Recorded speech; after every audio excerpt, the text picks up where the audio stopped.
Jan, we can get a lot of information from urine and we can get it in a non-invasive way. But you have ideas to actually provide us with a lot more information. Absolutely, yeah, that's right. We see urine as a very rich environment certainly for diagnostics, potentially of early cancer diagnostics. But as you already know, certainly for infectious, urine infections and also STIs. Jan, what's the significance of a first pass urine as opposed to a midstream urine? So again, midstream urine is a lot cleaner. So it's been diluted a little bit. You've lost a lot of the inhibitors, which can cause problems when it comes to certainly doing diagnostics of DNA. And so it's used more for more routine procedures, looking at UTIs and I guess, a raft of the other sort of routine testing.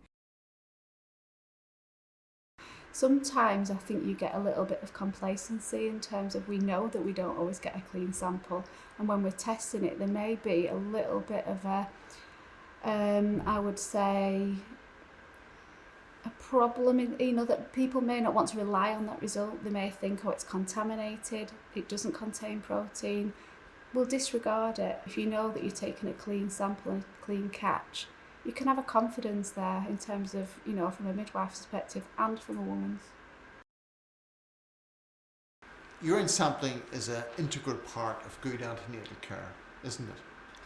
It sure is, Liam, yes. I think it's a fundamental part, and right through the woman's journey of pregnancy, urine testing is a really important part of antenatal screening because it can tell us so much. It can tell us whether the woman is dehydrated, whether she's got any signs of diabetes or preeclampsia, and it can also kind of tell us whether there's any infections or brewing infections, and so it's a really important part. It's become such a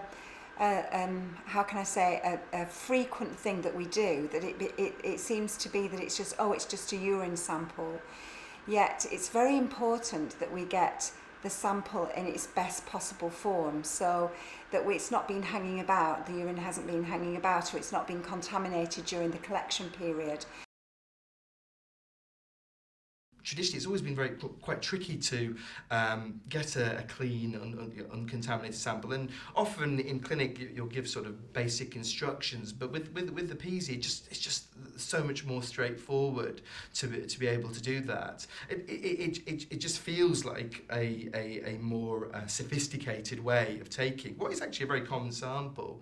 In addition, I think when you're using a device like this, it means that patients are much less likely to have to repeat their urine samples. They're less likely to get that uncertainty that, did I take it properly? Is the reason that I didn't get a proper result, is it because I did it wrong? I can think of a patient of mine who was a nurse who used Peezy on a patient with severe learning disabilities who had frequent urinary tract infections on account of her poor mobility and was unable to provide a reliable urine sample because she couldn't cooperate. And she was able to use the Peezy on this patient by holding it as a third party and obtain an accurate urine sample. And that patient was treated successfully for UTI for the very first time.